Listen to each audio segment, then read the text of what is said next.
Hello everyone, welcome back to the Multifix channel. Is your Epson L4150 printer showing service required, ink pad full, or red light blinking, and not printing? Don't worry, in today's video, I'll show you how to fix this issue easily, using the WIC Reset Tool in just a few minutes. Let's start. Why this problem happens? This issue happens when the waste ink pad counter inside the printer reaches its limit. The printer stops working to prevent ink overflow. Instead of replacing the ink pads, we can reset the counter using a simple tool. Step 1. Download WIC Reset Tool. First, open Google and search for Inkchip WIC Reset Tool. Go to the official website. Now download the WIC Reset utility for Windows or Mac depending on your system.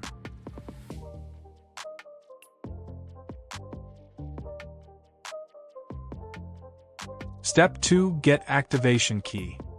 After installation, open the website again. Click on Buy Reset Key. Choose the suitable package for Epson printer. Before payment, don't forget to use coupon code Multifix10 to get a 10% discount. Complete your purchase, and you will receive the activation key in your email. Step 3. Prepare printer. Now turn on your Epson L4150 printer.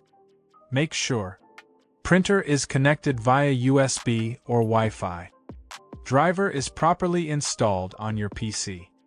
If you don't have the driver, check the description for the download link. Step 4. Reset waste ink counter. Open the WIC Reset Tool. Select printer model, Epson L4150. First click on Read Waste Ink Counter to check the current status. Then click on Reset Waste Ink Counter. Enter the activation key you received by email and click OK. Step 5. Restart printer. Now turn off the printer. Wait a few seconds, then turn it on again. Great! Your Epson L4150 error is now fixed, and the printer is ready to use again. If this video helped you, please like, comment, and subscribe to Multifix. And don't forget to use coupon code Multifix10 for discount on WIC Reset Tool. Thanks for watching. See you in the next video.